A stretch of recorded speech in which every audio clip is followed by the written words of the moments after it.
Kita bersatu di dalam doa. Bapa kami yang bertata di dalam kerajaan sorga, kami datang ke hadapan-Mu yang Maha Kudus. Kami sembah Engkau, Engkaulah sumber segala kehidupan kami. Saat ini Tuhan, kami bukakan hati kami untuk menyambut Engkau lewat kehadiran firman-Mu yang hendak kami mau dengarkan. Kami butuh tuntunan Roh Tuhan, bekerjalah di hati kami, menerangi pikiran kami, agar firman-Mu yang kami terima, iman kami semakin dipulihkan. Berfirmanlah Engkau Bapa, kami siap untuk mendengarkannya. Di dalam nama Tuhan Yesus Kristus kami berdoa. Amin. Shalom. Selamat merayakan pesta hari kenaikan Tuhan Yesus ke sorga. Kiranya di hari kenaikan ini hidup kita semakin dipulihkan oleh Tuhan. Untuk itu Bapak Ibu, berita sukacita untuk kita pada hari ini saya akan bacakan dalam kitab Kisah Para Rasul pasal 1 ayat 1 sampai dengan ayat 11. Demikianlah dikatakan. Roh Kudus dijanjikan. Hai Theophilus, dalam bukuku yang pertama aku menulis tentang segala sesuatu yang dikerjakan dan diajarkan Yesus sampai pada hari ia terangkat. Sebelum itu ia telah memberi perintahnya oleh Roh Kudus kepada rasul-rasul yang dipilihnya. Kepada mereka ia menunjukkan dirinya setelah penderitaannya selesai. Dan dengan banyak tanda ia membuktikan bahwa ia hidup. Sebab selama 40 hari ia berulang-ulang menampakkan diri dan berbicara kepada mereka tentang kerajaan Allah.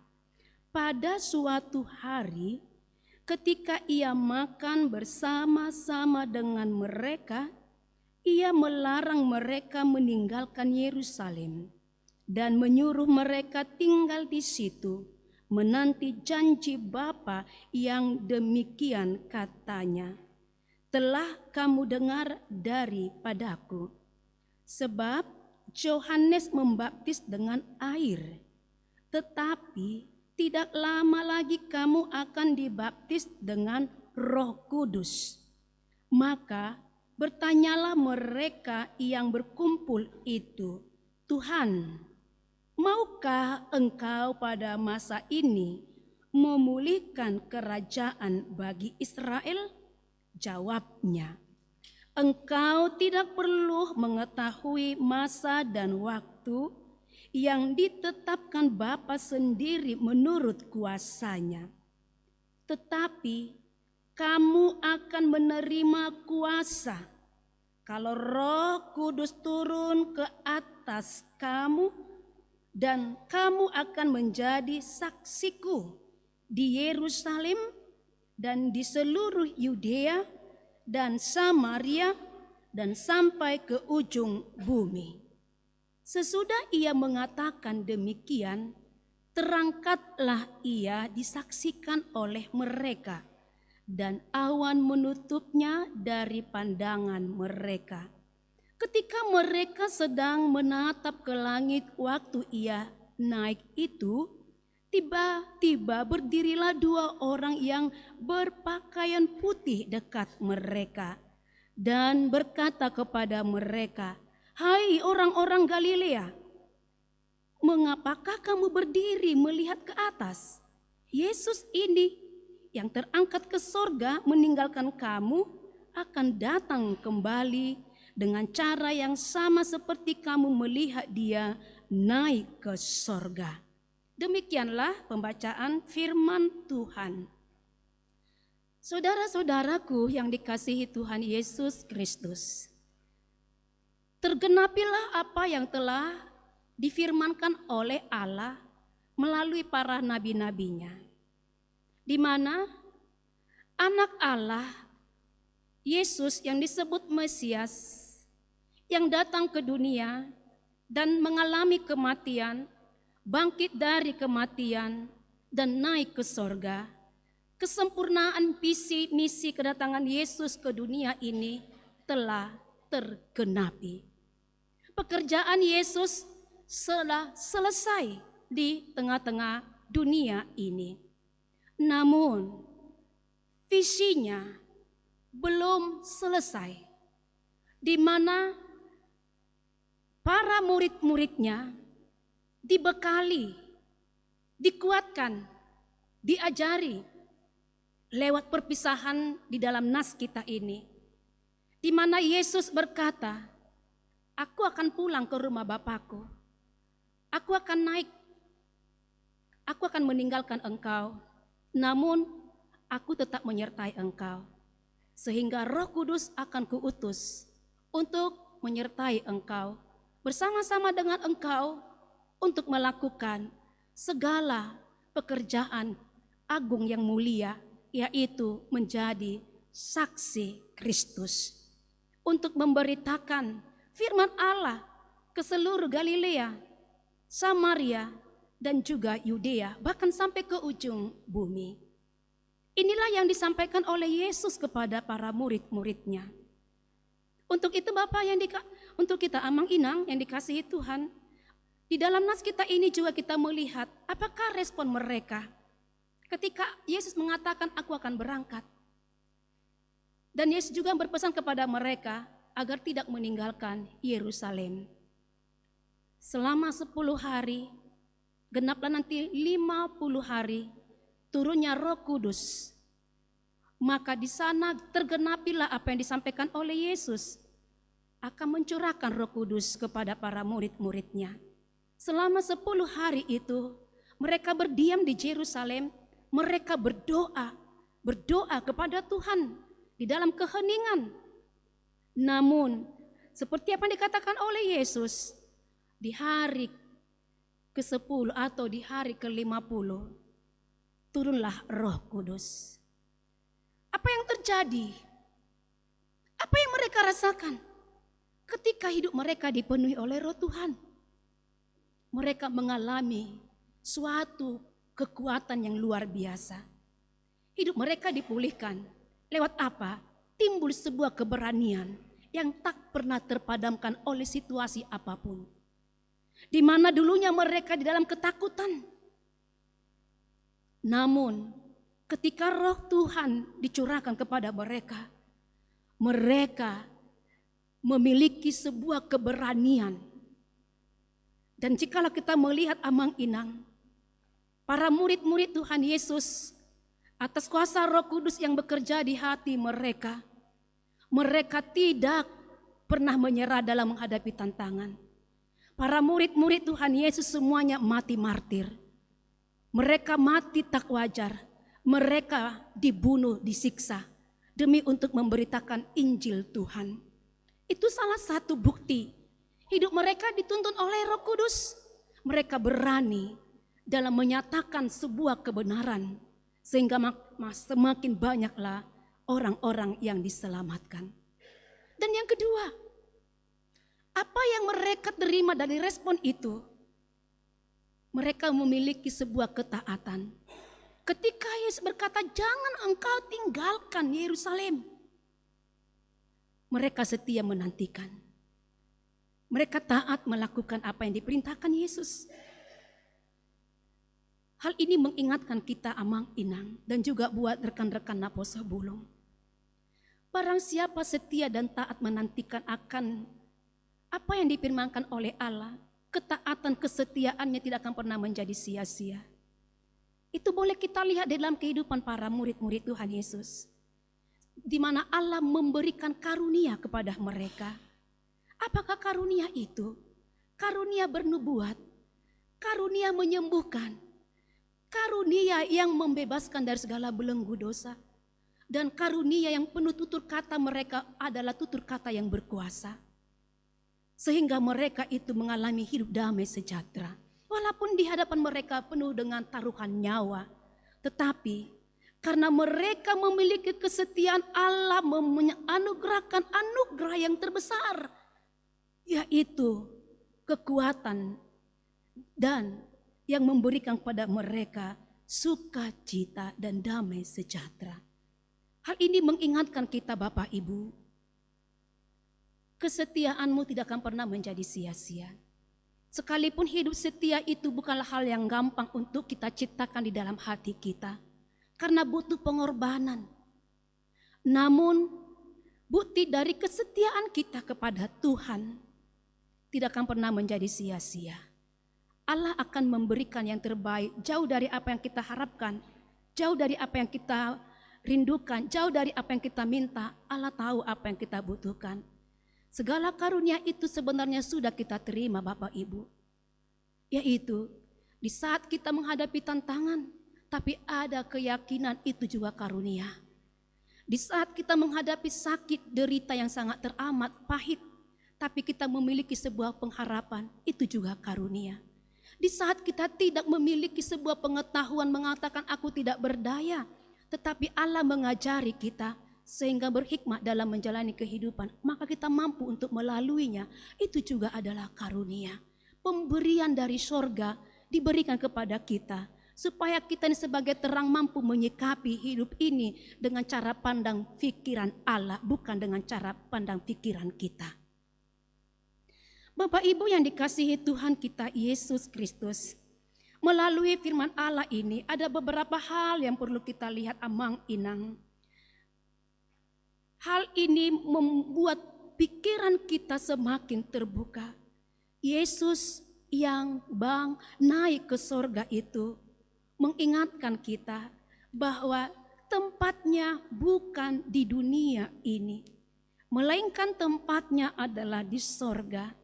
Yesus masih memiliki sebuah tugas. Dia tetap bekerja, yaitu untuk menyediakan tempat kita di sorga. Sebagaimana dikatakan di dalam firman Allah, Yohanes pasal 14 ayat 2, di rumah Bapakku banyak tempat tinggal. Jika tidak demikian, tentu aku mengatakannya kepadamu, sebab aku pergi ke situ untuk menyediakan tempat bagimu. Yesus naik ke sorga amang inang, bahwa hidup kita di dunia ini tidak akan pernah menjadi sia-sia. Di saat kita mempercayai Tuhan Yesus adalah benar-benar Tuhan kita, Dia menyediakan tempat kita di sorga. Amin. Sekalipun kita adalah manusia yang berdosa, yang sebenarnya tak layak untuk menerima janji Allah ini, tetapi Tuhan berkata, lewat kematiannya datang ke dunia ini, tujuannya untuk menyelamatkan kita. Dan bukan hanya itu, Dia menyediakan tempat kita di sorga. Bukankah ini kabar baik? Bukankah ini adalah anugerah? Dunia ini tak mampu memberikan janji yang terindah, selain hanya janji yang dari Tuhan yang memahami segala kebutuhan kita. Untuk itu Bapak Ibu, jalani kehidupan ini dengan tetap berpegang teguh kepada firman Allah. Karena di sanalah yang tetap membangun sebuah pengharapan bagi kita. Karena orang-orang yang memiliki iman dan pengharapanlah yang berhak duduk di dalam kerajaan sorga, di tempat yang telah disediakan oleh Yesus bagi kita. Yang kedua, firman Allah ini mengingatkan kita, ada sebuah tugas agung yang diberikan Allah kepada kita, menjadi saksi Kristus. Tubuhmu adalah bait Allah. Tubuh kita ini adalah bait Allah, tempat berdiamnya Roh Kudus. Jadi segala kehidupan kita adalah menjadi khotbah. Kita nggak perlu ke Samaria, kita nggak perlu ke ujung dunia, amang inang. Namun pakailah media sosialmu, Pakailah media sosialmu untuk memberitakan firman Allah. Ceritakanlah kisah perjalanan imanmu melalui media sosialmu. Jikalau hal itu boleh kita sampaikan, maka kita telah menjadi saksi Allah ke seluruh dunia. Karena orang akan membaca kesaksian imanmu itu menjadi khotbah yang hidup. Jadi jangan sia-siakan media sosialmu hanya untuk mempamerkan apa yang telah bisa kau raih. Tapi ceritakanlah melalui media sosialmu karya Allah yang luar biasa di dalam kehidupan kita ini. Supaya setiap orang yang mendengarkannya dikuatkan dan dihibur. Kita telah menjadi saksi Kristus sampai ke ujung dunia ini. Dan mari juga kita menjadi saksi Kristus kepada orang-orang terdekat kita. Perkataan kita, perbuatan kita, mimik kita menjadi khotbah yang hidup. Apa yang ada di hati ini, akan itu yang dipancarkan oleh raut wajah kita. Kalau kita menyimpan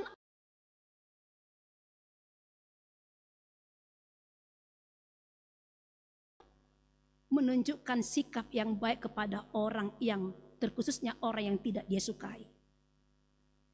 Tetapi Tuhan mau katakan kepada kita, Amang Inang, dan juga buat Naposo Bolong, apapun yang kita kerjakan, sadari di sana adalah ibadah yang sejati. Ibadah yang sejati itu adalah khotbah kepada semua orang.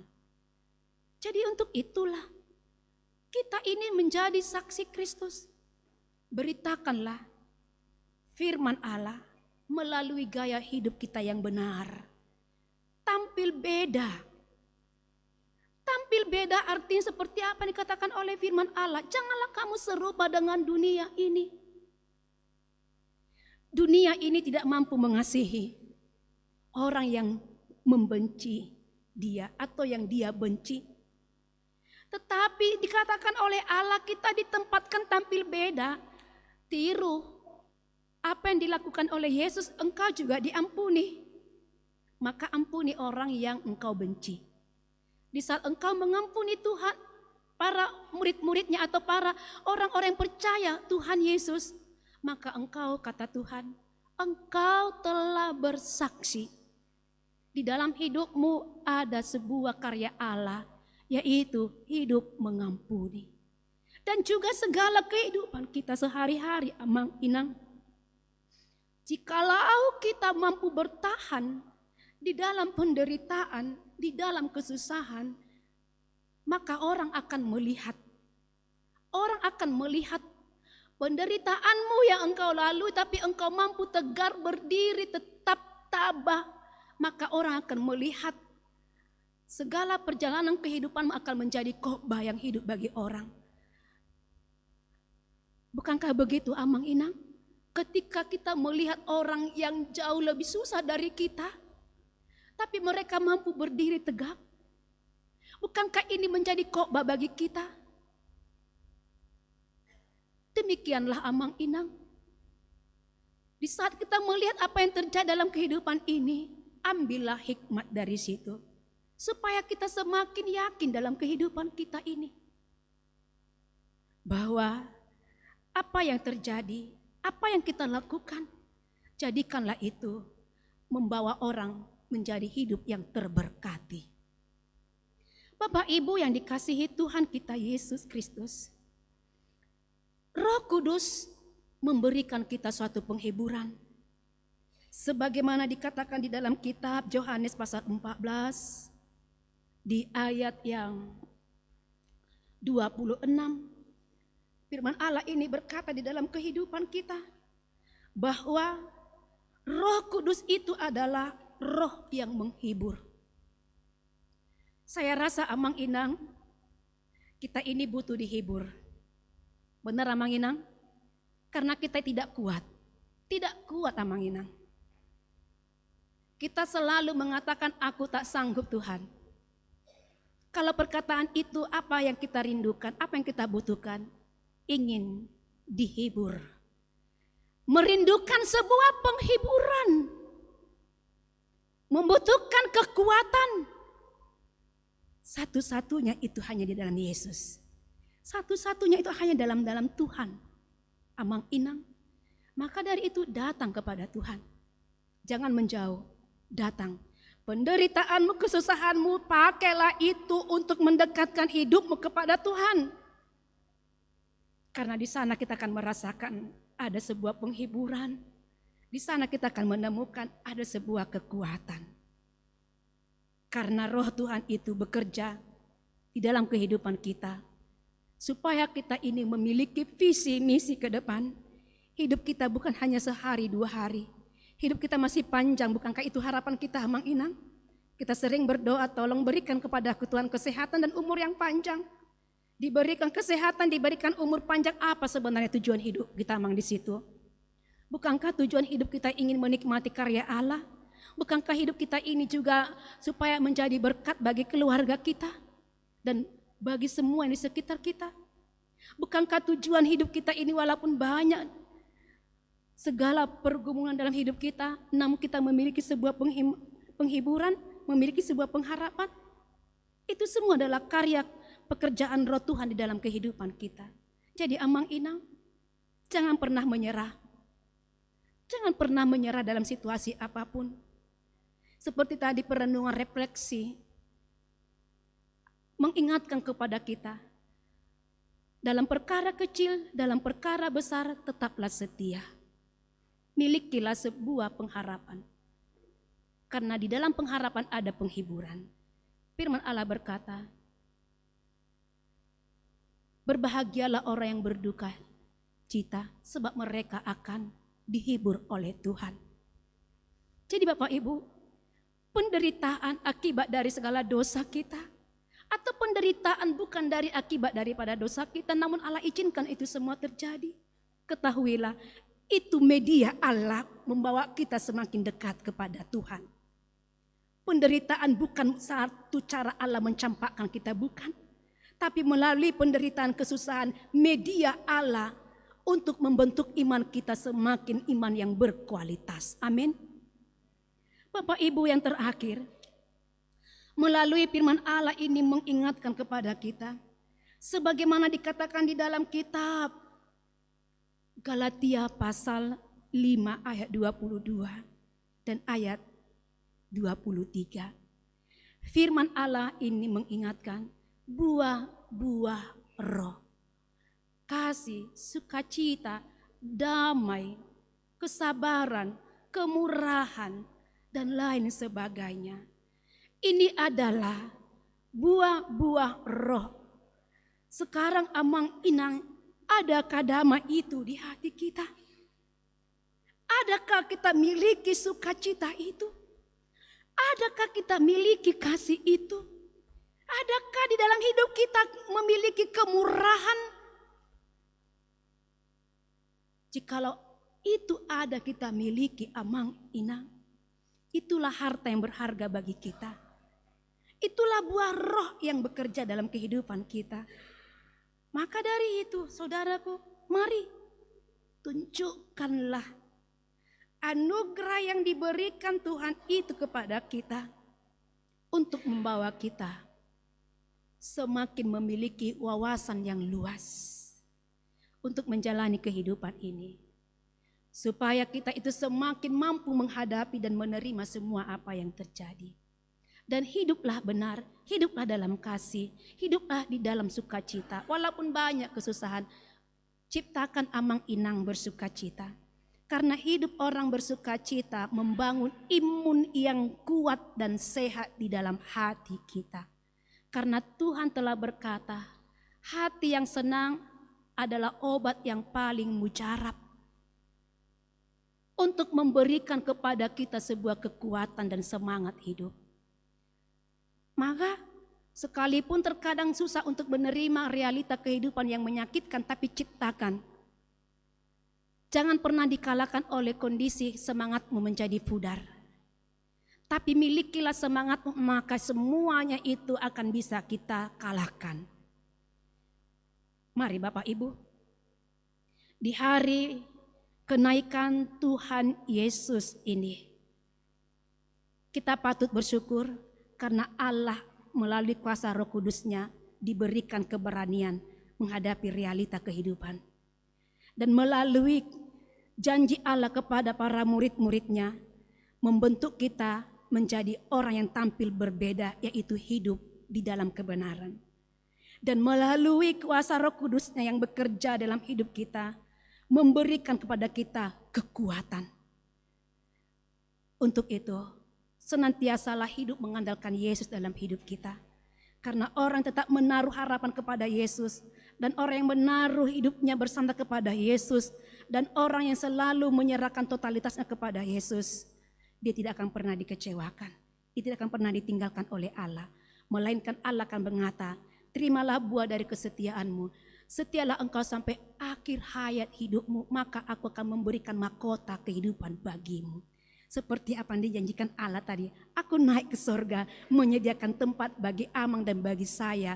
Inilah kabar baik di hari kenaikan Tuhan Yesus ini, memberikan jaminan lewat iman kita, kita menjadi pewaris kerajaan sorga. Amin. Kita berdoa. Terima kasih Tuhan, firman-Mu yang telah menguatkan kami. Terima kasih Yesus, Kau tak pernah meninggalkan kami. Di mana Engkau bekerja melalui kuasa Roh Kudus-Mu yang selalu menguatkan kami, menghibur kami, mengajar kami untuk melakukan yang benar dan meninggalkan yang tidak benar, dan membuat suatu pengharapan yang baru kepada kami. Janji-Mu kami imani akan tergenapi bagi kami. Sekalipun kami adalah manusia yang berdosa, kami sadar itu Bapa. Namun lewat firman-Mu Engkau telah memberikan janji sukacita kepada kami. Kau telah buktikan itu Tuhan, lewat kematian-Mu dosa kami diampuni. Dan bukan hanya itu, bahkan Engkau juga saat ini sampai selama-lamanya bekerja untuk kami, menyediakan tempat kami di sorga Tuhan. Hidup kami bukan di dunia ini, hanya sementaranya kami Tuhan di dunia ini. Tetapi kami imani lewat firman-Mu, kami kelak menjadi penghuni kerajaan sorga bersama-sama dengan Engkau Yesus, bersama-sama dengan Engkau Bapa Sang Pencipta kami, bersama-sama dengan Engkau Roh Kudus yang setia di dalam kehidupan kami. Kami bangga memiliki Bapa yang baik seperti Engkau ya Tuhan. Biarlah hidup kami bersandar, mengandalkan Engkau, percaya Engkau, setia kepada Engkau sampai selama-lamanya. Lihatlah kami anak-anak-Mu ini Tuhan, kasihanilah kami. Kami membutuhkan Engkau. Kiranya tangan-Mu yang ajaib itu berada di atas kepala kami, memberkati kami Tuhan, meneguhkan iman kami Tuhan. Tuhan Yesus, kami percaya Kau ada untuk selama-lamanya bagi kami. Di dalam nama Tuhan Yesus Kristus kami berdoa. Amin.